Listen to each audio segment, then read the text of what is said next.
Hello. So let's start our taolu scoring criteria. अब ये आपको पहले समझना जरूरी है, उसी के बाद इसका हम आपको प्रैक्टिकली नॉलेज देंगे। तो ताउलू ग्रुप में जब भी आप कोई परफॉर्मेंस करते हैं उसको 3 पैनल के जजेस चेक करते हैं। उस पैनल को कहते हैं group A, group B and group C. Group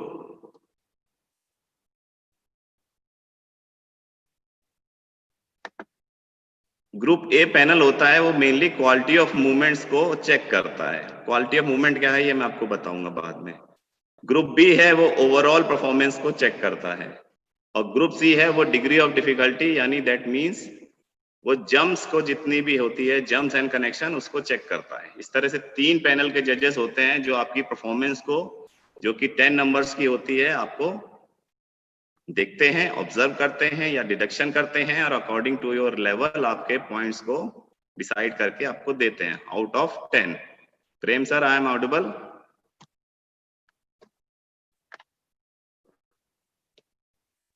Audible है सर। ओके। नेक्स्ट साउंड बिल्कुल सही। इम्पोर्टेंट है कि आपकी एज कैटेगरी, एज कैटेगरी कैसी होती है, ये हमेशा लोग इसमें ताउलू में कंफ्यूज रहते हैं। तो जितने भी पार्टिसिपेंट हैं आप ऐसे थंब करिए ताकि मैं जान जाऊं कि आपको जो भी मैं नॉलेज दे रहा हूं वो आपको समझ में आ रही है और वो आपको ऑडिबल हो रही है, क्योंकि ड्यू टू नेटवर्क इशू कई बार आवाज चली जाती है। तो सबसे पहले एडल्ट एज ग्रुप। एडल्ट मतलब सीनियर हो गया, सिंपल भाषा में, प्लेयर की भाषा में बोलूं तो 18 years of age and above, यानी आप 18 साल या 18 साल से आप बड़े हैं तो आपको सीनियर या एडल्ट एज ग्रुप में आना चाहिए, और आप आएंगे। Junior age group between 15 to 17 years including 17 years, यानी अगर आपकी एज 15 टू 17 इंक्लूडिंग 17। अब यहाँ पे कई बार ये क्वेश्चन पूछते हैं प्लेयर्स भी और स्टूडेंट भी कि सर यहाँ पे 17 तो 18 तो दिख नहीं रहा, 18 कहाँ गया? तो इंक्लूडिंग 17 लिखा हुआ है, आप स्लाइड में देख सकते हैं। इंक्लूडिंग 17 होता है जब तक आप 17 रनिंग होते हैं। दैट मीन्स कि अभी भी मेरा बर्थडे नहीं आया, वो डे नहीं आया जिस दिन मेरा बर्थ हुआ था, उससे पहले का, सपोज आज मेरा बर्थडे है, आज मैं 18 का हो रहा हूं, उससे पहले तक आप जूनियर एज ग्रुप में रह सकते हैं, यानी 15 टू 17 ईयर्स। नेक्स्ट है youth age group, 12 to 14 years including 14। That means कि आप 12 ईयर्स कंप्लीट हो जाने चाहिए और 15 ईयर्स में एक दिन कम, यानी 15 ईयर्स तक आपको होना चाहिए यूथ, यानी हम जिसे बी ग्रुप रूटीन भी कहते हैं। थर्ड है children age group, 11 years of age and below.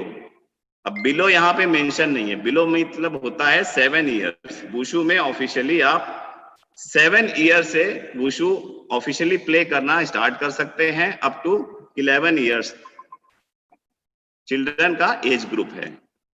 Next है चिल्ड्रन एज ग्रुप, जो कि मैंने अभी आपको बताया, 11 years of age including and below. अब बिलो मैंने बता दिया आपको, 7 ईयर से आपका एज स्टार्ट हो जाता है। 7 ईयर से लेके 11, यानी 11 इंक्लूडिंग 11, यानी 12 ईयर होने तक आप जो भी इवेंट करते हैं उस इवेंट को कहते हैं ग्रुप सी इवेंट, जिसमें 5 इवेंट्स होते हैं, यानी मेनली चैन ग्रुप के ऑफिशियल इवेंट होते हैं, चान क्वान, जियांशु, दाउशु, गुनशु और क्वेंगशु। दैट मीन्स अगर कोई प्लेयर 12 ईयर से कम है, यानी 8, 9, 10 अप्रॉक्स ईयर का है, तो इनको इन 5 रूटीन्स को लर्न करना चाहिए। उसको नन क्वान, ननगुन, नंदाओ या ताइची नहीं करना चाहिए। अगर वो करेगा तो वो उसको नेशनल या इंटरनेशनल लेवल पे प्ले नहीं कर पाएगा। सेकेंड है बी ग्रुप का एज। बी ग्रुप का एज स्टार्ट होता है 12 ईयर्स, यानी आप 12 कंप्लीट कर गए तो आप बी ग्रुप में आ जाओगे, और कब तक है? अप टू 15, यानी जिस दिन तक आप 15 के नहीं हो जाते आप बी ग्रुप कर सकते हैं। बी ग्रुप में 10 रूटीन्स होते हैं, ठीक है, जिसको हम first set of international taolu routine कहते हैं। इसी तरह से जब हम ए ग्रुप की बात करते हैं तो ए ग्रुप का जो एज स्टार्ट होता है 15 टू 17 इंक्लूडिंग 17, मतलब अप टू 18 तक। अगर आप 15 ईयर्स कंप्लीट हो गए तो 18 ईयर्स तक जब तक आप नहीं हो जाते आप ये 10 इवेंट्स में से कर सकते हैं, और इन इवेंट को हम क्या कहते हैं? Third set of international taolu routine. Go for next, optional taolu routine. Optional taolu routine का एज है 18 years and above, up to 35 years तक। तो इसमें भी हम 10 रूटीन्स करते हैं, बट इसको ऑप्शनल कहते हैं। अब ऑप्शनल क्यों कहते हैं? ऑप्शनल मतलब आप उसको अपने आप से क्रिएट कर सकते हैं, यू कैन क्रिएट योरसेल्फ। आप उसके मूवमेंट्स को, उसकी जंप्स को अपने अकॉर्डिंग एक तरह से उसको कोरियोग्राफ करके परफॉर्म कर सकते हैं, इसलिए ऑप्शनल है, ये फिक्स नहीं है। नेक्स्ट आता है डुअल इवेंट्स। डुअल इवेंट्स कौन कौन कर सकता है? तो डुअल इवेंट्स ग्रुप बी के प्लेयर्स कर सकते हैं, ग्रुप ए के प्लेयर्स कर सकते हैं और सीनियर ग्रुप के प्लेयर भी कर सकते हैं। यानी डुअल इवेंट्स को जो चिल्ड्रन एज ग्रुप है, सब जूनियर 7 ईयर्स से लेके 12 ईयर्स तक का, वो प्लेयर डुअल इवेंट्स को ऑफिशियली इवेंट्स में नहीं परफॉर्म करते हैं।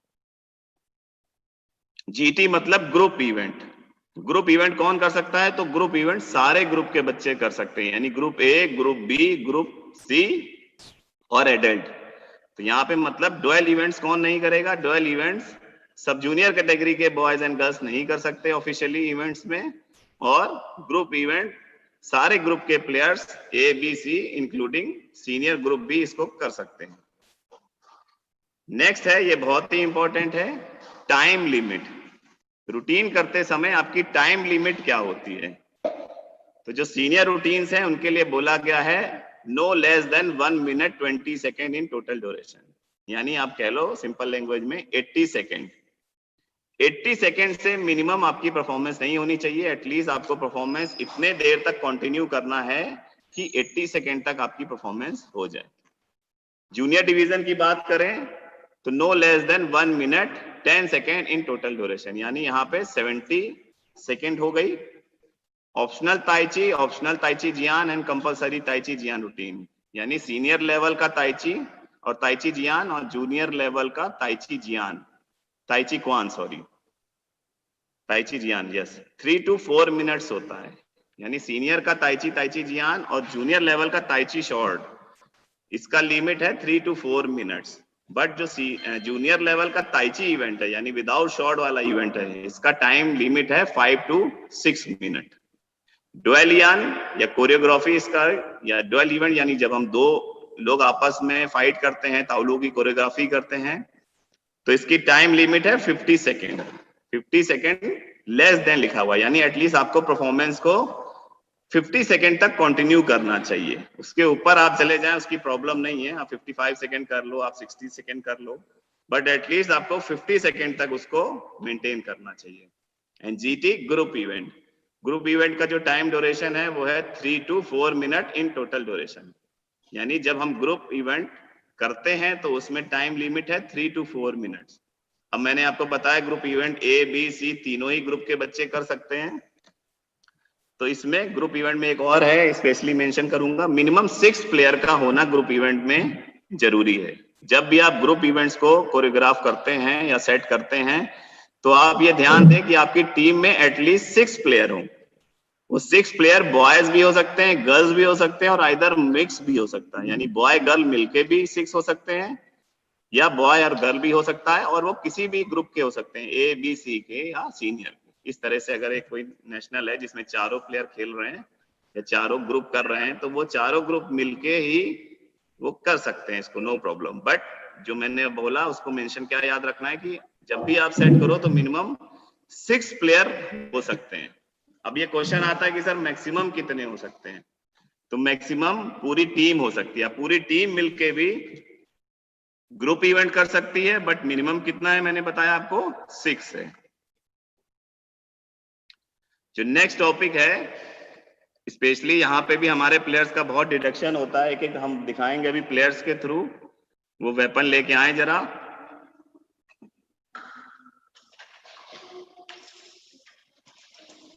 या मैं इसको बाद में डेमो करता हूँ, बैठ जाओ। तो मैं एक बार आपको थ्योरेटिकली बता दूं फिर मैं प्रैक्टिकली बताऊंगा, बैठ जाओ, रख दो। ये मैं आपको बाद में बता दूंगा जितने भी वेपन्स हैं इसकी क्या मेजरमेंट्स है। म्यूजिक, कंपटीशन म्यूजिक, तो आप सिंपल मैं बताऊंगा, ज्यादा टेक्निकली नहीं बताऊंगा जजिंग वाली नॉलेज में, आप एज ए प्लेयर वाली नॉलेज बताऊंगा। जो भी आपका ताइची या ताइची जियान इवेंट्स है उसमें म्यूजिक का साथ उसको अकम्पनी करना चाहिए, यानी कोऑर्डिनेट करना चाहिए। तो आप ये याद रखें, स्पेशली जब भी आप ताइची या ताइची जियान रूटीन्स को करें तो उसमें म्यूजिक का होना जरूरी है, अदरवाइज आपका पॉइंट डिडक्ट होगा। नेक्स्ट है कंपटीशन एरिया। यानी जो हमारा कंपटीशन एरिया होता है ताउलू का वो कितना होता है। तो जो उसकी लेंथ होती है यानी कितनी लंबाई होती है वो होती है 14 मीटर। 14 मीटर उसका लेंथ होता है और 8 मीटर उसका विड्थ होता है, यानी 14 मीटर लंबा और 8 मीटर चौड़ा। और उसके चारों तरफ एक सेफ्टी एरिया होता है, वो होता है 2 मीटर का। यानी एरिना हमारा अगर आप देखो 8 और इधर भी 2 और इधर भी 2, तो 8 हो गया 2 और 2 यानी 12 मीटर का हो गया विड्थ। बट उसकी जो प्लेइंग जोन है वो सिर्फ 8 मीटर की है। वो बाहर सेफ्टी एरिया इसलिए दिया है कि सपोज आप बाहर चले जाएं, आउट ऑफ एरिना हो जाएं, किक मारते समय बाहर गिर जाएं, तो भी आपको इंजरी ना हो, आप इंजरी से बचें। ठीक है। लेकिन जब हम डुअल इवेंट्स करते हैं, सॉरी ग्रुप इवेंट्स करते हैं, तो ग्रुप इवेंट में मैंने जैसा बताया कि 6 प्लेयर या पूरी टीम भी खेल सकती है, तो वो 6 प्लेयर या पूरी टीम के लिए उतना एरिया सफिशिएंट नहीं होता है। इसीलिए ग्रुप इवेंट का जो एरिया होता है, एरिना होता है, वो होता है 16 बाई 14 मीटर्स। ये आप बिल्कुल नोट कर लें। कई बार हमारे प्लेयर कंफ्यूज रहते हैं कि हम तो परफॉर्मेंस कर रहे थे सर, मैं आउट ऑफ एरिना हो गया 14/8 के एरिने में, तो वहां कोई भी प्रॉब्लम नहीं है। क्यों? क्योंकि उसकी ऑफिशियली मेजरमेंट होती है 16/14 मीटर। इफ नेशनल लेवल पे आप जो है 14/8 के एरिने में आउट ऑफ एरिना भी हो जाते हैं तो उसमें कोई वरी की बात नहीं है, उसमें आपका कोई भी पॉइंट डिडक्ट नहीं होता है।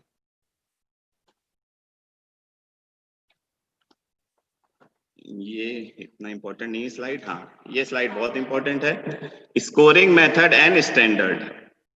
तो मैंने जैसा कि बताया ताउलू की परफॉर्मेंस कितनी होती है, 10 पॉइंट्स की होती है, और ये 10 पॉइंट्स 3 पार्ट में डिवाइड होते हैं। 5 पॉइंट्स होते हैं आपके क्वालिटी ऑफ मूवमेंट्स के, 3 पॉइंट्स होते हैं आपके ओवरऑल परफॉर्मेंस के, और 2 पॉइंट्स होते हैं degree of difficulty. Degree of difficulty मतलब जम्प्स के। बट ये 2 पॉइंट्स भी 2 पॉइंट्स में डिवाइड होते हैं 1.40, यानी अगर मैं इसको पैसे से आपको समझाऊं तो अगर 2 रुपए में कितने पैसे होते हैं, 200 पैसे होते हैं, तो 1.40 यानी 1 रुपीज 40 पैसा आपका जम्स के नाम से होता है, और 0.60 यानी 60 पैसा या 60 पॉइंट आपका कनेक्शन होता है। अब क्वेश्चन आता है कनेक्शन क्या होता है। कनेक्शन वो होता है जब आप जम्प्स मार के लैंड करते हैं, तो हम किसी ना किसी स्टांस में या किसी ना किसी पोजीशन में लैंड करते हैं, उसको हम कनेक्शन कहते हैं। नेक्स्ट, जो ग्रुप ए जजेस होते हैं वो पॉइंट देते नहीं है, वो पॉइंट डिडक्ट करते हैं। दैट मींस आपको 5 पॉइंट्स हैं आपके पास क्वालिटी ऑफ मूवमेंट के, आप जैसे जैसे मिस्टेक करोगे वो जज आपका पॉइंट क्या करता जाएगा, कट करता जाएगा, 0.1, 0.2 या 0.3 according to your mistake. But B group के जज होते हैं वो 3 यानी ओवरऑल जज वाले, वो पॉइंट देते हैं, यानी कि आपकी परफॉर्मेंस के हिसाब से वो आपके स्टैंडर्ड को देखते हैं कि किस लेवल का आपने परफॉर्मेंस किया, और आउट ऑफ 3 आपको देते हैं। ग्रुप सी जो डिग्री ऑफ डिफिकल्टी यानी जम्प्स को देखता है, वो क्या करता है, आपके एसेस करता है, यानी उसको चेक करता है कि आपने जो जम्प्स लिखी थी चार्ट में उसके अकॉर्डिंग आपने जम्प्स करी कि नहीं करी। इफ नहीं करी तो वो कट हो जाएगा, और आपने अगर वो करी है तो वहां पे आपको पॉइंट्स मिल जाएंगे। होप करता हूं ये आपको समझ में आया होगा।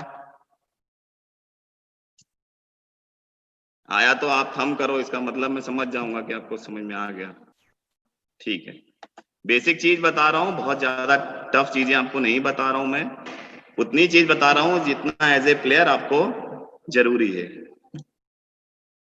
अब 5 पॉइंट्स जो मैंने बताया आपको क्वालिटी ऑफ मूवमेंट्स में, इसमें पॉइंट कटने का तरीका होता है 0.1, 0.2, 0.3। 0.1 यानी 10 पैसा हो गया, यानी 1 रुपए में अगर 100 पैसे होते हैं तो 0.1 यानी आपके पास 90 पैसे बचे। तो कुछ सिंगल मिस्टेक या छोटी मिस्टेक करोगे तो 0.1, उससे थोड़ी सीवियर मिस्टेक करोगे तो 0.2, और उससे बड़ी मिस्टेक करोगे तो 0.3। बस ये 3 तरह के पॉइंट्स होते हैं जो काटे जाते हैं, या तो आपका 0.1 कटेगा, या तो आपका 0.2 कटेगा, और या तो आपका 0.3 कटेगा। ऐसा नहीं है कि 1 में 1 पॉइंट कट जाएगा, 0.5 या 0.8, ऐसा नहीं है। ओनली 3 क्राइटेरिया के अंदर पॉइंट कटेगा, 0.1, 0.2, 0.3, यानी 10 पैसा, 20 पैसा और 30 पैसा, इसके अकॉर्डिंग ही आपका डिडक्शन होगा। अभी कैसे कटेगा, अभी इसको हम प्रैक्टिकली में आपको बताते हैं। अब ये सब डिडक्शन के पॉइंट्स हैं जिसके आधार पे आपके पॉइंट्स कट होते हैं। अब इसको मैं बहुत डीप में नहीं बता सकता क्योंकि 1 आवर्स की क्लास है, बट मोटा मोटा जो इसमें इंपॉर्टेंट है वो आपको बताता हूँ। सपोज आप स्वे होते हैं, यानी कोई भी मूवमेंट्स करने के बाद आप हिलते हैं दाएं से बाएं, तो आपका पॉइंट 1 कटता है। आप स्किप हो जाते हैं, यानी आप अपना 1 फुट या 2 फुट को छोड़ के आगे बढ़ जाते हैं। जंप्स करने के बाद आप बैलेंस मेंटेन नहीं कर पाते, आगे चले जाते हैं, तो उसे शफल या स्किप माना जाता है। वहां पे भी आपका पॉइंट 1 कटेगा। जितनी बार आप शफल करोगे या स्किप करोगे, पॉइंट 1 कटता रहेगा। एडिशनल सपोर्ट, यानी वेपन से आपने सपोर्ट लिया या अपना लेग लगा दिया, हाथ लगा दिया और बैलेंस बनाया, तो आपको पॉइंट 2 डिडक्ट होता है। फॉल, यानी आपने सपोज जंप करी, बैकफ्लिप करी, बैकफ्लिप करने के बाद आप गिर गए, आपने टोर्नेडो किक करके स्ट्रेचिंग करी तो आप गिर गए। जब आप गिर जाते हो तो पॉइंट 3 आपका डिडक्ट होता है। इसी तरह से वेपन की कोई मिस्टेक होती है तो पॉइंट 1 कटता है। वेपन टूट जाता है तो पॉइंट 20 कटता है। अब यहाँ पे एक पॉइंट आपको बताना चाहूंगा, वेपन टूट गया, सपोज मेरी स्टिक थी, मैंने स्टिक को पटका या ऐसे मूवमेंट किया, वो आगे से थोड़ी सी टूट गई, तो आपको स्टॉप नहीं होना चाहिए एज ए प्लेयर। आपको अपनी परफॉर्मेंस को क्या करना चाहिए, कंटिन्यू करना चाहिए। कोई प्रॉब्लम नहीं है, आपका सिर्फ पॉइंट 2 कटेगा और बाकी आपको आपकी परफॉर्मेंस का नंबर मिलेगा। बट हम क्या करते हैं, हमारे इंडिया में क्या सेटअप है, माइंडसेट है कि जैसे ही हमारी स्टिक टूटती है या वेपन में कुछ डिफॉर्मिटी होती है, हम रुक जाते हैं कि अब ये तो टूट गया, हम नहीं कर सकते। बट ऐसा नहीं है, इसीलिए आपको आज थ्योरेटिकल क्लास लगाई गई है कि आप ये सब चीजों को एकदम क्लियर हो जाएं। इफ आपका ब्रेकन टूटता है थोड़ा बहुत वेपन, तो आप उसको कंटिन्यू कर सकते हैं। वेपन ड्रॉप ऑन फ्लेयर, यानी अगर आप वेपन करते समय वेपन हाथ से छूट जाता है, वेपन जमीन पे गिर जाता है, तो सिर्फ 0.30 कटता है, यानी 30 पैसा ही कटेगा 0.5 में से। और उस वेपन को आप दोबारा पिक करिए और अपनी परफॉर्मेंस को कंटिन्यू करिए, कोई प्रॉब्लम नहीं है। इवन हम हमेशा ये नेशनल में या स्टेट में ऑब्जर्व करते हैं कि वेपन गिरने के बाद प्लेयर जो है वेपन नहीं उठाते और अपनी परफॉर्मेंस को क्या कर देते हैं, क्विट कर देते हैं, आगे परफॉर्मेंस कैरी करते ही नहीं ऑन। तो आपको ऐसा नहीं करना है। अगर आपका वेपन टूट जाता है या वेपन गिर भी जाता है, तो आप उस वेपन को उठाइए दोबारा और अपनी परफॉर्मेंस को कंटिन्यू करिए। फिर है वेपन का अगर टेसल या ये वो आपके हाथ में लगता है, आपका ग्रूथ होता है, इस तरह का जो आप पढ़ सकते हो स्लाइड में, क्योंकि टाइम लिमिट है, एक एक बात में बताऊंगा तो बहुत घंटों लग जाएंगे। Balance technique not mention at least 2 second, इस पॉइंट को भी मैं आपको बताऊंगा। जब भी आप कोई बैलेंस टेक्निक बनाओ, सपोज आपने लेग रेस किया ताई ची में, सपोज आपने चन क्वान में क्रॉस लेग बैलेंस किया, तो उसको आपको कितनी देर तक एटलीस्ट होल्ड करना चाहिए, 2 सेकेंड तक। इफ आपने उसको 2 सेकेंड तक होल्ड नहीं किया, तो वहां पे आपका क्या होगा, पॉइंट डिडक्ट हो जाएगा। उस बैलेंस को बनाने के बाद भी आपका पॉइंट डिडक्ट हो जाएगा। तो आप हमेशा याद रखो कि जब भी आप कोई बैलेंसिंग टेक्निक बनाओ, तो उसको आपको कितनी देर तक होल्ड करना है, एटलीस्ट 2 सेकेंड तक। 78 पॉइंट को भी आप ध्यान दो, any part of body touch outside the carpet boundary line. Suppose मैंने एक स्पीयर चला रहा था और ये मेरी बाउंड्री लाइन थी, इस बाउंड्री लाइन से ऑन एयर में मेरा स्पीयर निकल गया, तो इसे टच द ग्राउंड नहीं माना जाता है। टच द ग्राउंड तब कहते हैं जब इस बाउंड्री लाइन से बाहर मेरा स्पीयर फ्लोर पे टच हो जाए। ये फ्लोर पे टच नहीं है, ऑन एयर चला जाता है, तो कोई प्रॉब्लम नहीं है, you can start your performance, आपका कोई पॉइंट डिडक्ट नहीं होगा।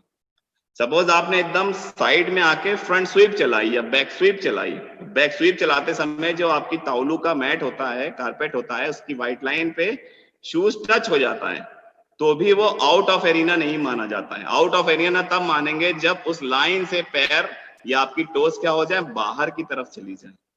if वो उस लाइन को टच हो जाती है तो वो आउट ऑफ एरिना नहीं मानते। मूवमेंट फॉरगेट, यानी आप मूवमेंट करते करते रुक जाते हैं और फिर आपको याद आ जाता है, फिर आप कंटिन्यू कर देते हैं, तो 0.1 विल बी डिडक्ट। तो कुछ है, अनलेस अदरवाइज 0.2 या 0.3 डिडक्ट होगा, अदरवाइज एवरी सिंगल मिस्टेक पे आपका 0.1 डिडक्ट होगा। ये आप समझ गए, क्लियर है क्या आपको ये बातें? ओके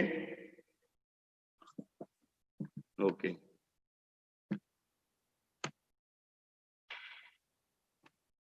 अब इस तरह से आपका एक स्कोरिंग क्राइटेरिया होता है या कंप्यूटर स्कोर होता है, जैसे जैसे आप मिस्टेक करते हो, जज वहां पे वो कोड डालते जाते हैं, जैसे 71, 72, 77, अभी मैंने बताया लॉन्ग टाइम बैलेंस, नॉट की प्रमोशन, ये। तो जैसे जैसे आपका जज वहां पे कोड डालता रहेगा कंप्यूटर में, आपका पॉइंट इसके अकॉर्डिंग क्या होता रहेगा, डिडक्ट होता रहेगा। अब जो हमारा क्वालिटी ऑफ मूवमेंट है उसके अंदर क्या क्या चीजें आती हैं, अब इसको आप ये समझो। हैंड फॉर्म्स, यानी जो भी आप हाथ से मुद्रा बनाते हो, ये क्वालिटी ऑफ मूवमेंट का पार्ट है। बैलेंस टेक्निक, किसी भी तरह का बैलेंस आप मेंटेन करते हो, ये क्वालिटी ऑफ मूवमेंट का पार्ट है। लेग टेक्निक, फ्रंट किक मारना, फ्रंट स्वीप मारना, back sweep, side kick, whole kick, जितनी भी तरीके से ये टेक्निक्स लिखी हैं, it's a part of quality of movement. यानी क्वालिटी ऑफ मूवमेंट वाला जज इस चीज को देखेगा कि आपने ठीक किया कि नहीं किया। जंपिंग टेक्निक, कितने भी तरह की जंप्स हैं इसको चेक करेगा। टम्बलिंग टेक्निक, टम्बलिंग टेक्निक ननक्वान में यूज करते हैं। Stances and footwork, it's also a part of quality of movement judging. जितने भी तरह के स्टांस है वो क्वालिटी वाला मूवमेंट देखेगा। यानी 5 नंबर्स में से ये सारे नंबर्स को डिडक्ट किया जाएगा अगर आप इसमें कोई मिस्टेक करते हो। वेपन टेक्निक, सभी तरह की वेपन टेक्निक को भी क्वालिटी ऑफ मूवमेंट वाला जज देखेगा। तो ये इतने चीजों को क्वालिटी ऑफ मूवमेंट वाला जज देखता है। क्या क्या देखता है, हैंड फॉर्म्स को देखता है, balance technique, leg technique, jumping technique, tumbling technique, stances and footwork, weapon techniques and other error. Other error क्या होता है, जो मैंने आपको शुरू में बताया कि वेपन का टूट जाना, बाहर जाना, आउट ऑफ एरिना, ये सारी चीजें कौन देखेगा, क्वालिटी ऑफ मूवमेंट का जज देखता है। Okay, now go for next.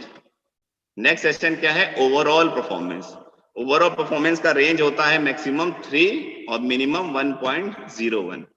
तो यहां जैसे नाम से आप जान गए ओवरऑल, ओवरऑल यानी सब कुछ, आपका एरिने में आना, आपका कॉन्फिडेंस लेवल, आपका ड्रेस, आपका वेपन, आपका मूवमेंट का एग्जीक्यूशन, आपका स्टांस, आपका कॉन्फिडेंस लेवल, आपका वेपन चलाने का तरीका, साउंड, मतलब जितनी भी चीज होती है वो सारा ओवरऑल परफॉर्मेंस का जज देखता है।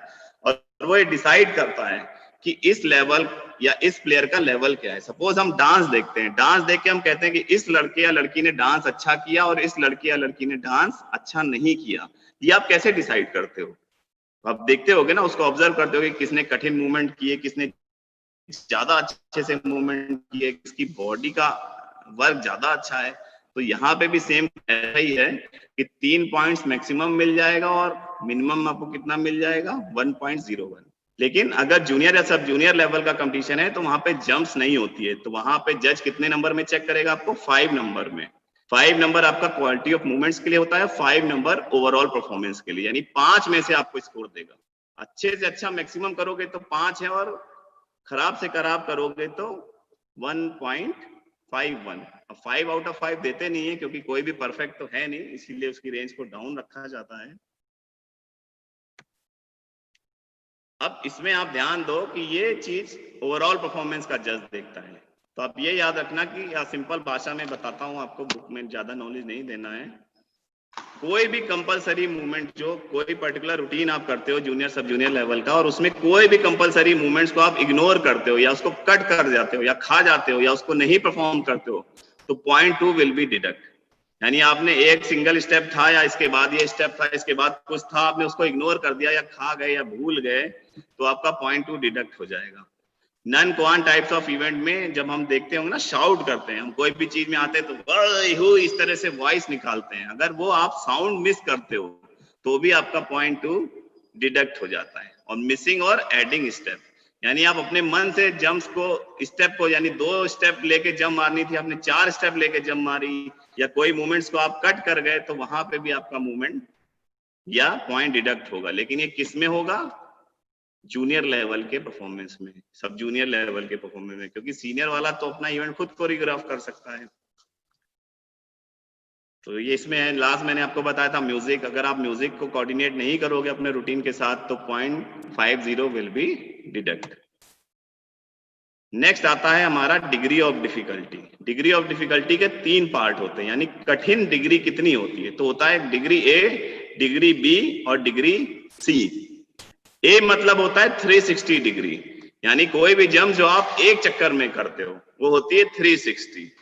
कोई भी जंप जब आप 1.5 रोटेशन में करते हो, यानी हमने एक जंप मारी रोटेट करके उधर मुंह करके उतरे, यानी एक चक्कर उसके बाद आधा, तो उसको बोलते हैं डिग्री बी। और कोई भी जंप जो आप 2 रोटेशन में करते हो उसको बोलते हैं डिग्री सी। जब आप ग्रेड ए लेवल की डिग्री करते हो तो आपको मिलता है 0.20। जब आप बी ग्रेड की डिग्री करते हो तो आपको मिलता है 0.30। और जब आप सी लेवल की डिग्री यानी सी लेवल की जंप्स मारते हो, सपोज आपने लोटस किक मारी, लोटस किक पूरी मारने के बाद आप वापस रोटेट करके सामने ही उतरे, यानी एक चक्कर जंप का और एक चक्कर वेस्ट रोटेशन का आपने लगाया, यानी एक टफ डिग्री को सेलेक्ट किया, तो आपको मिलता है 0.4। सिंपल है ना ये। ए बी सी, ए किया तो 0.20, बी किया तो 0.30 और सी किया तो 0.40। इसी तरह से जब मैंने आपको बताया कि आप डिग्री मार के उतरते हो, तो उतरेंगे तो भी क्या होता है, हम कोई ना कोई पोजीशन मेंटेन करते हैं। तो आप ए डिग्री मार के ए लेवल में उतरोगे, यानी सरल जंप मारी और सरल तरीके से उतरे तो 0.1, बी लेवल से उतरे तो 0.15, सी लेवल से उतरे तो 0.20 और डी यानी कठिन जंप भी मारी और कठिन तरीके से उतरे, या जंप मारने के बाद मुझे उतरने में जब कठिनाई हुई तो 0.25। इस तरह से ये 4 तरह के कनेक्शन होते हैं और 3 तरह के आपके डिग्री के जंप्स होते हैं। ये वो पोजीशन है जिसमें हम उतर सकते हैं और ये उनके कोड्स हैं।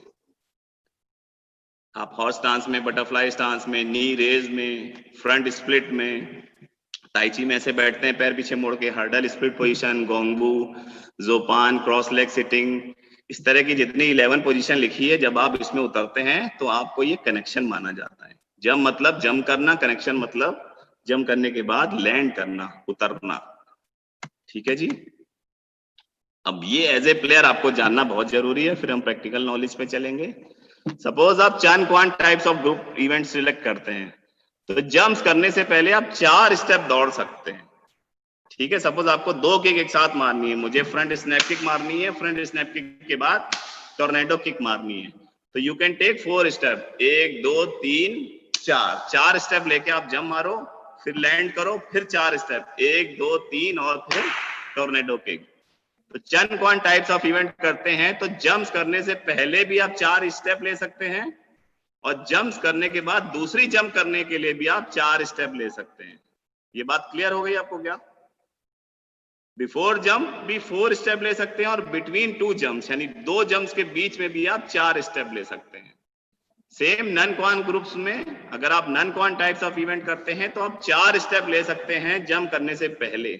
बट आप देखो, पढ़ो यहाँ पे क्या लिखा हुआ है, 2 स्टेप, यानी एक जंप करने के बाद अगर आप दूसरी जंप करते हैं, सपोज आपने फ्रंट स्नैप की फॉलोड बाय बैक फ्लिप, तो आप कितने स्टेप ले सकते हो? अलाउ है कितना? सीनियर लेवल की बात कर रहा हूं मैं, ओनली 2 स्टेप्स। आप अगर 4 स्टेप लेके बैक फ्लिप मारोगे तो वो जंप्स और कनेक्शन क्या हो जाएगा? रॉन्ग हो जाएगा, आपको नंबर नहीं मिलेंगे। सेम है tai chi groups of event. Tai chi group में 1 स्टेप ले सकते हो। मैंने फुट रेस किया था, इसको जमीन में रखा, इसे स्टेप नहीं मानते हैं। स्टेप वो होता है जब एक कदम बढ़ा के आगे लिया जाए। तो मैंने पैर आगे बढ़ाया, 1 स्टेप हो गया, उसके बाद मुझे वहीं से जंप मारनी है। बट अगर आप वहां पे 2 जंप एक साथ करते हो, सपोज मैंने फ्रंट स्नैप की फॉलोड बाय लोटस, लोटस करने के बाद ड्रैगन ड्राइव में लैंड हुए, तो आपको क्या करना है? 1 स्टेप लेना है, किक मारनी है, और किक मारते से जैसे ही लैंड करेंगे बोथ लेग से रोटेट करके लोटस किक मारनी है और ड्राइव में बैठना है, यानी आप दौड़ नहीं सकते। तो होप करता हूं ये आपको समझ में आया होगा। छोटा सा मैंने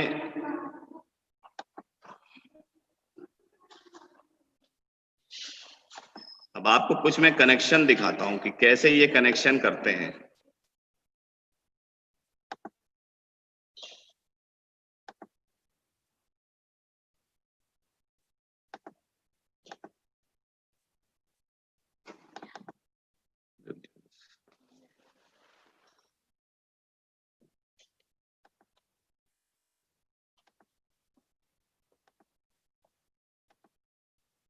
अब एक नेक्स्ट स्क्रीन को मैंने शेयर किया है कि आपको शो हो रही है? इसमें ऊपर येलो कलर से टॉपिक लिखा हुआ है, यस? ओके।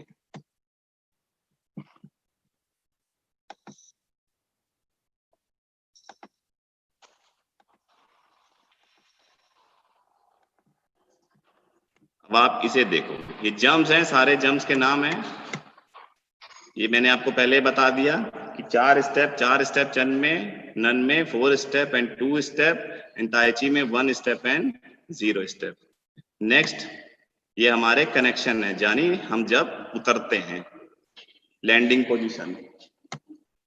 अब अगर आप पूबू में यानी स्कॉटिंग पोजीशन में उतरते हैं तो +0 इसको कहा जाता है। आप ये इमेज देख पा रहे हैं अपनी स्क्रीन पे? ओके। जब आप माबू में उतरते हैं तो +1 कहते हैं इसको। सपोज आपने लोटस किक करी एंड लैंड ऑन माबू, तो लोटस किक का कोड है 324। अगर 360 किया तो A प्लस माबू यानी +1A, क्योंकि हमने सिंपल जंप की 360, तो माबू के आगे +1 के आगे भी क्या हो जाएगा? A हो जाएगा। सपोज आप दाइबू यानी सिंगल बटरफ्लाई स्टांस में उतरते हैं तो ये हो गया +2। Knee raise stance +3। Falling front split position, यहाँ फ्रंट स्ट्रेचिंग में उतरते हैं, टोर्नेडो किक करी and land on split, that is code is +4। Hurdle split position specially used in tai chi group and the code name is +5। 6 is zuopan, cross leg sitting.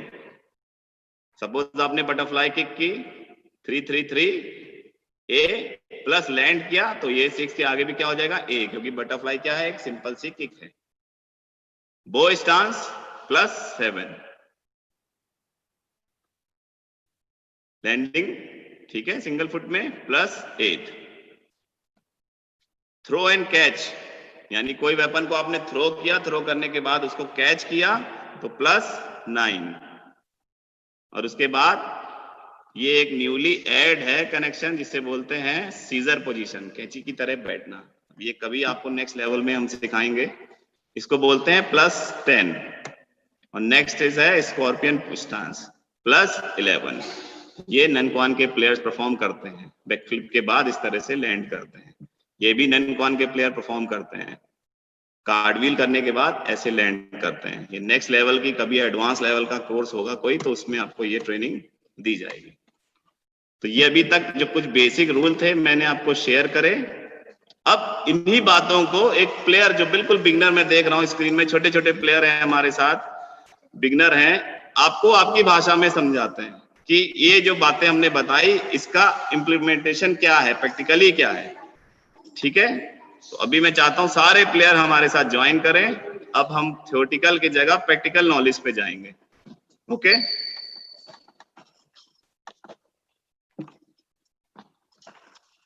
चलो जी, ready हो जाओ आप सब और इसको देखो अच्छे से।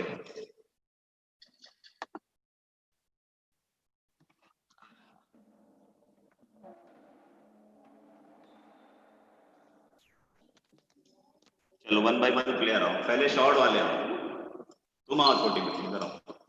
तुम्हें सिर्फ पाम एंड फिस्ट सैल्यूट करना है। अब हमारे वुशु में एटिकेट्स क्या है? एटिकेट्स मतलब रेस्पेक्ट देने का तरीका क्या है? तो इसे क्या कहते हैं? Palm and fist salute.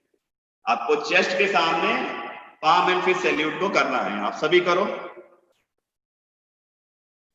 Right hand से पंच बनाना है और लेफ्ट हैंड से पाम, जैसे हम नमस्ते करते हैं उसी तरह से पोजीशन मेंटेन करनी है। कहां? चेस्ट के सामने। ऐसे ऐसे हाथ नहीं रखना है, ऐसे नहीं रखना है, थोड़ा सा हार्ट शेप में रखना है। That is called palm and fist salute. Next, जब भी आप बेयर हैंड रूटीन करते हैं तो आपको रूटीन शुरू करने से पहले और नंबर अनाउंस होने के बाद पाम एंड फिस्ट सैल्यूट करना चाहिए। Next, sword, that is called jianshu. ये हमारी शॉर्ड होती है, पतली शॉर्ड होती है। इसे पतली तलवार, सीधी तलवार या जियानशु कहते हैं। ये जो नीचे पार्ट लगा होता है इसे बोलते हैं टेसल या हिंदी में चोटी। अब इसको कैसे करना है? ग्रिप करना है। पास में आओ थोड़ा करके, पकड़ो।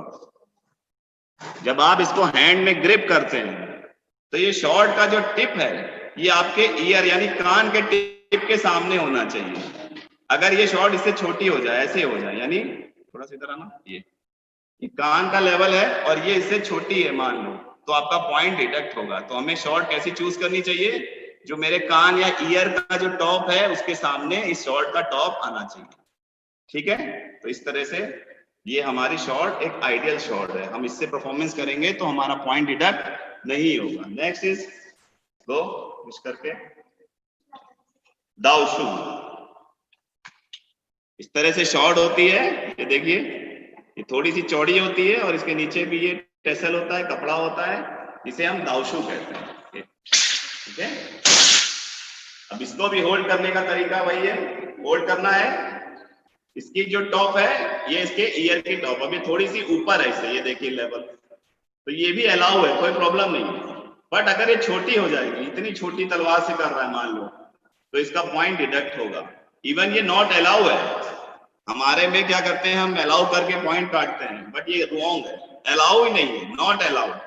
अगर ये प्रॉपर नहीं है तो वेपन नॉट अलाउड, आप परफॉर्म नहीं कर सकते। नेक्स्ट तलवार इसको बोलते हैं नंदाओ। ये देखिए उससे भी चौड़ी हो गई, नीचे की ग्रिप कैसे हो गई देखिए। अब इसको पकड़ने का भी है कि ये शार्पनेस यानी ब्लेड ये है, ये ब्लेड पकड़ते समय कहाँ होना चाहिए, बाहर होना चाहिए। अब ये शॉट मेरे कान तक आ रही है क्या, ईयर के पॉइंट तक आ रही है शॉट, नहीं आ रही है। लेकिन इस शॉट की मेजरमेंट ये नहीं है, इसमें कहते हैं कि लोअर जॉ यानी ये चिन जबड़ा, ये जबड़े तक अगर आपकी शॉट है इस लेवल तक है, इससे हल्की सी ऊपर है या इस लेवल तक है, तो ये परमिटेड है, अलाउ है। इसको कान तक होने की जरूरत नहीं है। इस शॉट का मेजरमेंट ईयर का टॉप लेवल नहीं है, आप मेरी बात को ध्यान से सुन लेना। इसका मेजरमेंट क्या है, इसका मेजरमेंट है कि आपकी जॉ का आपका जहां पे ये आ रहा है पॉइंट, उस पॉइंट तक ये मेंटेन रहनी चाहिए। क्लियर है? तो जो भी इस नंदाओ को करने वाले प्लेयर हैं वो इस तरह की शॉट को परचेज करें या अरेंज करें जो आपके जॉ या जॉ के थोड़ा से ऊपर तक आती है। नेक्स्ट गुंशु यानी लाठी। लाठी की मेजरमेंट क्या है, आगे आ जाओ। इसको हम जब ग्राउंड में रख देते हैं जमीन में, तो प्लेयर की जो हाइट है उसके हाइट के अकॉर्डिंग ये लाठी या लेवल होना चाहिए। तो देखो ठीक है कि गलत है, ठीक है। अगर ये शॉट लंबी है, इससे ऊंची है, सॉरी लाठी ऊंची है, कोई प्रॉब्लम नहीं है। लेकिन अगर ये छोटी है, इतनी यहां तक आ रही है, तो ये प्रॉब्लम है, ये नॉट अलाउ वेपन है। तो कहां तक आना चाहिए, परफॉर्मर की हाइट तक, सर की हाइट तक नहीं। जो प्लेयर है, जो खेलने वाला है, अगर खेलने वाला इतना छोटा है तो उसकी लाठी या स्टिक इतनी होनी चाहिए। खेलने वाले की हाइट इतनी है तो उसकी स्टिक की हाइट भी इतनी होनी चाहिए। तो ये इसके हाइट के अकॉर्डिंग क्या है, पूरी ओके है, ओके है ना। तो ये हो गया गुंशु। चलो नेक्स्ट तुम बाहर जाओ जरा सब बच्चे। स्पीयर। अब स्पीयर की मेजरमेंट क्या है कि आपको इसको ग्राउंड पे रखना है शूज के पास, और इसकी हाइट हैंड्स को रेज अप करना है। जो आपकी मिडिल फिंगर है, मिडिल फिंगर का जो टॉप पॉइंट है और स्पीयर का टॉप पॉइंट है, ये इक्वल होना चाहिए। हाथ सीधा करो। अगर ये स्पीयर छोटा होगा, यहां तक होगा ऐसे, तो ये नॉट अलाउ है। इससे और लंबा हो जाएगा कोई प्रॉब्लम नहीं है, वो अलाउ है।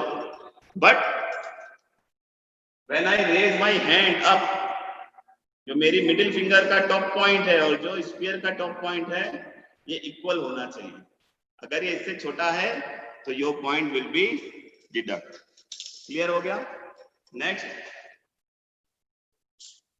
नेक्स्ट इवेंट आता है हमारा थोड़ा सा मोटी लाठी, जिसको हम बोलते हैं ननगुन। ननगुन की भी मेजरमेंट सेम है कि आपका प्लेयर जब होल्ड करे तो जो प्लेयर की हाइट है उसकी हाइट से शॉर्ट नहीं होनी चाहिए। यानी ये इसके ऊपर है, ये ओके है, अलाउ है। इफ यहां तक भी ये होती है तो भी कोई प्रॉब्लम नहीं है, क्योंकि इसकी हाइट के हिसाब से स्टिक का लेवल ये है। बट ये आप है, आप इससे कर सकते हैं, नो प्रॉब्लम। बट शॉर्ट नहीं होना चाहिए। ओके ओके है क्या? ठीक है जी। ये कौन से बच्चे हैं? तीनों बच्चे वेपन पकड़े हुए हैं। हाँ, अब सपोज ये तीनों बच्चों ने वेपन पकड़ा हुआ है, तो देखो ये बच्चे ने जो जियांशु पकड़ी हुई है, बेटा आप रखो एकदम सीधी, तो ये लगभग उसके ईयर के सामने ही है, ओके है, ये चल जाएगी। पीछे जो हमारे प्लेयर ने दाउशु पकड़ी हुई है, ये भी उसके कान के ऊपर है, ये भी एला हुआ है। बेटा आप इधर आओ, रेड वाले थोड़ा मिडिल में आइए, रेड रेड अपर वाले। आपने क्या होल्ड किया हुआ है? जियांशु। तो जियांशु आपके देखिए जो ईयर का पॉइंट है, कान का पॉइंट है, उससे थोड़ी सी छोटी है। आप देखो तलवार को, आपके कान के पॉइंट के नीचे वाले पॉइंट में आ रही है, यानी ये थोड़ा सा नॉट वैलिड वेपन है। थोड़ी सी अगर ये लंबी होती, आपके कान तक आती, तो ये वैलिड वेपन होता। ठीक है जी।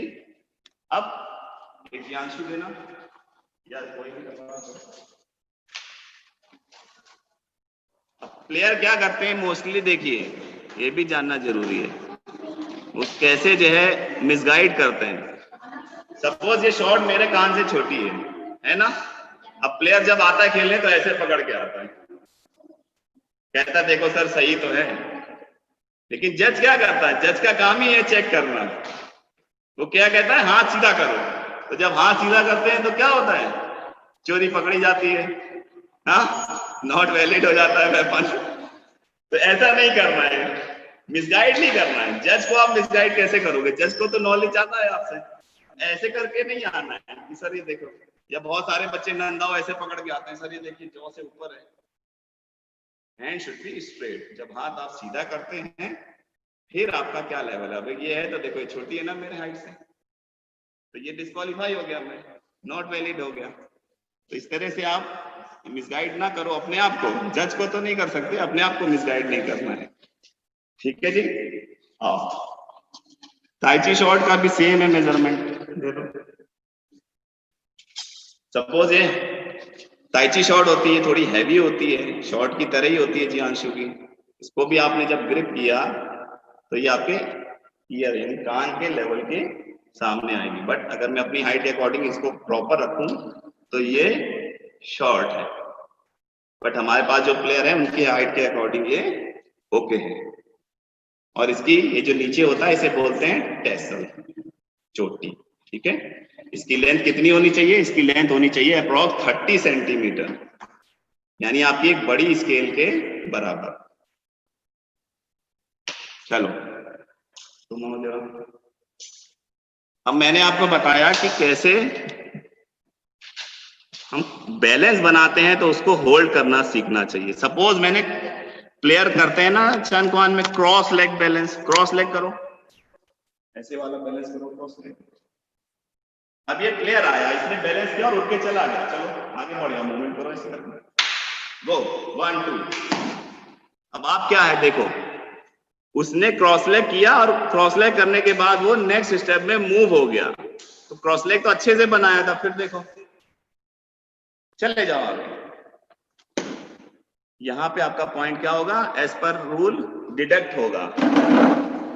मैंने क्या बोला कि जब भी आप कोई बैलेंस बनाओगे आपको कितना देर काउंट करना है? 2 सेकेंड। Okay pause.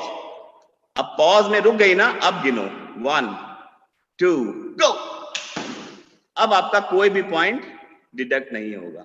क्लियर है? सपोज आपने बैकवर्ड बैलेंस किया या पीछे की बैलेंस किया, अभी प्लेयर सब क्वारंटाइन है इसलिए ज्यादा लेवल तो नहीं है, यहां पे भी आपको वेट करना है 2 सेकेंड, 1 2 नाउ गो।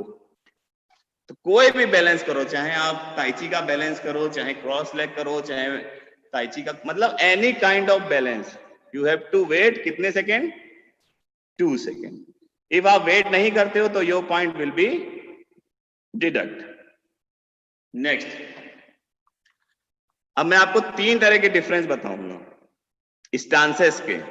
सपोज कोई प्लेयर चेन ग्रुप करता है, चेन ग्रुप मतलब चनकुआन, जियांशु, दाउशु, गुंशु और स्पीयर। चनकुआन पतली तलवार, चौड़ी तलवार, भाला, लाठी, तो उसका स्टांस बिल्कुल परफेक्ट होना चाहिए। इफ परफेक्ट नहीं होगा your point will be deduct. जैसे कि माबू बनाओ सपोज, अभी थाई क्या है? बिल्कुल पैरेलल है, पैरेलल टू ग्राउंड, यानी यह थाई कैसी है? बिल्कुल सीधी है। ये लाठी बैलेंस हो गई इसके ऊपर, यानी आपका पॉइंट डिडक्ट नहीं होगा। लेकिन आपने इस लेवल को रेज अप कर दिया, आप हो जाए, गिर गई लाठी। आप अगर आप चैन क्वान के प्लेयर हो तो आपका पॉइंट विल बी डिडक्ट। तो इफ आप चैन क्वान करते हो तो आपको कैसे बैठना चाहिए? पैरेलल टू ग्राउंड, बिल्कुल थाइस को क्या रखना चाहिए? सीधा रखना चाहिए। इसका लेवल जैसे भी आपने अप किया तो your point will be deduct. कोई भी स्टांस हो, any kind of stance. Suppose दो स्टांस बनाओ, थोड़ा खड़े होकर रुको, ऊपर करो, हाँ बनाओ, ज्यादा डीप मत जाना। ये अब आपको ये स्टांस देखने में कैसा लग रहा है? ठीक है, परफेक्ट है इंडिया के हिसाब से, बट आप इंटरनेशनल लेवल पे खेलने जाओगे, your point will be deduct, क्योंकि अभी भी ये पैरेलल टू ग्राउंड नहीं है। नीचे चलो, ये आई का लेवल, इसको ऐसा होना चाहिए। ऊपर हो जाओ। अगर आपने ऐसा किया तो ये क्या होगा? मेरी लाठी टेढ़ी हो गई है। दैट मीन्स यहां आपका पॉइंट विल बी डिडक्ट। आपको कैसा होना चाहिए? बिल्कुल पैरेलल होना चाहिए। इफ आप चेन क्वान के प्लेयर हो, chen quan types of event, not chen quan only. Now go for squatting stance. अब स्क्वाटिंग स्टांस करते समय क्या करना है? दोनों फुट को जमीन पे चिपका के रखना है। सेकेंड इंपॉर्टेंट थिंग, खड़े हो और उधर मुंह करके बनाओ। उधर मुंह करो बेटा, पैर उधर रखो, पैर इधर रखो, उधर लेग निकालो, उधर मेरी तरफ बैठ, उधर वाले में स्टैंड अप, स्टैंड अप, इधर बैठो ना, राइट लेग से ऐसे करके। हाँ, जब आप ये स्क्वाटिंग स्टांस बनाओगे तो योर बटक या हिप कह लो, स्टैंड अप हो हल्का सा, ये काफ मसल्स में टच होनी चाहिए। अगर आप ऐसे स्क्वाटिंग बनाते हो, your point will be deduct. Sit down. ये हिप मसल या हिप आपके काफ में क्या होनी चाहिए? टच होनी चाहिए। और आपका दोनों फुट कैसा होना चाहिए? जमीन पे टच होना चाहिए। इफ इट टच नहीं होगा, your point will be deduct. Stand up. Empty stance बनाइए। अब empty stance for chain group type of player. बैठो, सिट डाउन, पूरा नीचे बैठना है, सिट मोर, बस। स्टैंड अप, साइड से बनाओ। इंडिया में मोस्टली प्लेयर इतना नीचे नहीं बनाते हैं, ऊपर हो जाओ। हम इसी को मानते हैं कि ये बेस्ट हो गया, इससे अच्छा तो हम बेस्ट कर रहे हैं वर्ल्ड के लेवल पे। ये नहीं है, आपका पॉइंट ऑल टाइम डिडक्ट होगा। कैसे करना है? सिट मोर, बस पैरेलल। जब तक पैरेलल नहीं होगा, आपका पॉइंट डिडक्ट होगा। इतना डीप बैठना है इंडिया प्लेयर को। आप मेरी बात याद रखना, इंडियन प्लेयर, आप अपनी हैबिट्स को चेंज करो। आपको कितना नीचे बैठना है? तब तक नीचे बैठना है जब तक कि आपका पैर पैरेलल टू ग्राउंड ना हो जाए, बिल्कुल सीधा। ओके, जोपान बनाओ, गार्गी कम। एक बार जोपान इधर बनाना है, एक बार उधर मुंह करके बनाना है। Sit down, cross leg sitting. अब क्रॉस लेग सिटिंग में क्या करना है? दोनों बटक्स को यानी हिप को ग्राउंड पे टच रखना है। शूज के ऊपर नहीं बैठना है। उठो और शूज के ऊपर बैठ जाओ, जूते पे ऊपर बैठो। ये देखो, इस तरह से बैठोगे, point will be deduct. Shoes को क्या करना है? बिल्कुल आउट, लेफ्ट और right out.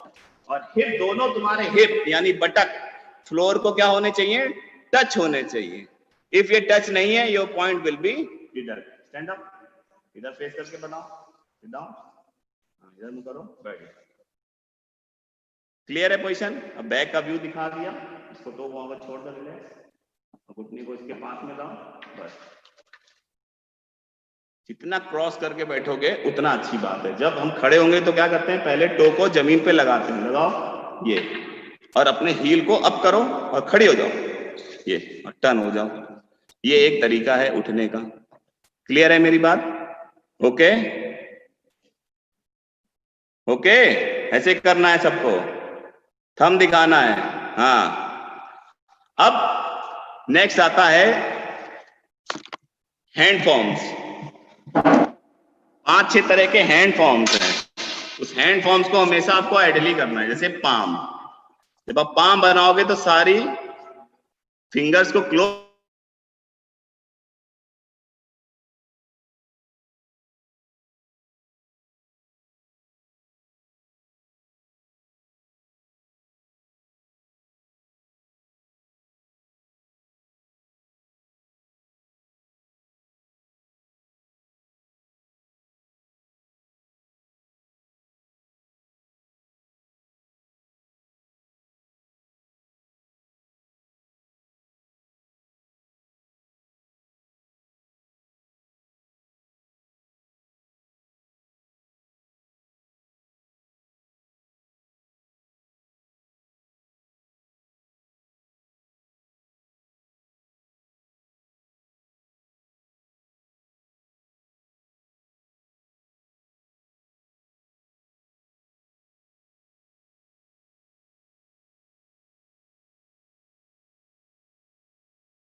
Okay, I am audible?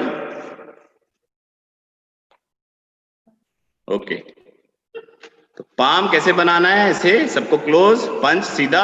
Hook में क्या करना है आपको? थंब के ऊपर सारी फिंगर्स को पेस्ट करना है लाइक दिस, और इसको रिस्ट से क्या करना है? टर्न करना है ऐसे।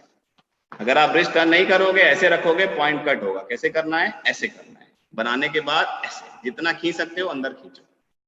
फिर है टाइगर क्लॉ, सारी उंगलियों को ऐसे खोलना है। खोलो, जितना बड़ा हाथ खोल सकता है खोलो, और पहले ज्वाइंट को क्या कर लो? बेंड कर लो ऐसे। शेर, शेर का दम गाना भी है ना, सिंगम। तो ये ऐसे ही मेंटेन करना है, खोल के हाथ को पूरा। हुक हो गया, पाम हो गया, क्रेन बैक एक नन क्वान में यूज करते हैं। अब ये एक वैरायटी है, इसमें हुक रिस्ट को टर्न करना है, क्रेन बैक में इट शुड बी स्ट्रेट, इसको सीधा रखना है, ऐसे मारना है। नन क्वान में करते हैं सिंगल फिंगर, एक उंगली को खोलना है, 3 उंगली को करना है और ऐसे। शॉर्ट फिंगर, 2 उंगली को क्या करना है? क्लोज करना है, और थंब को लिटिल फिंगर और रिंग फिंगर के ऊपर पेस्ट करना है लाइक दिस। ऐसे नहीं रखना है, ये जो नेल्स हैं इस नेल्स के ऊपर में रखना है। लास्टली जो नया चेंज हुआ है क्या है कि जब भी आप वन नी रेज्ड करते हो, देखो वन नी रेज क्या होता है? ये वन नी रेज करते समय जो आपका नी का लेवल है ये वेस्ट लेवल के ऊपर होना चाहिए, यहां नहीं करना है, यहां करना है। दूसरी बात, जो आपका टो है ये घुटने की तरफ, नी की तरफ इनवर्ट टर्न होना चाहिए। देखो लाइक दिस, हम सारे प्लेयर ऐसे करते हैं, ऐसे नहीं करना है, ऐसे करना है। ध्यान दो, क्या करना है? ऐसे करना है। अगर आप ऐसे नहीं करोगे, आने वाले इंटरनेशनल कंपटीशन में your point will be deduct. Even national में भी कट होना शुरू होंगे अकॉर्डिंग टू ड्यू रूल। नी के लेवल को क्या करना है? बेस से ऊपर, और टो को पॉइंट करके turn inward like this. Okay,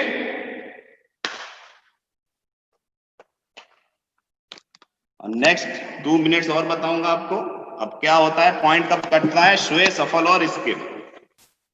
suppose आपने लोटस स्किप करी, आप गए, आपने टर्न मारा, लोटस करके माबू में लैंड किया।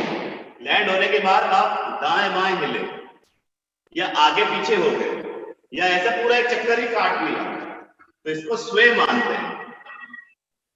लेकिन अगर आप एक साइड ही खाली ऐसे जाते हो, ऐसे, और फिर बैलेंस मेंटेन कर लेते हो, तो कोई प्रॉब्लम नहीं है, पॉइंट डिडक्ट नहीं होगा।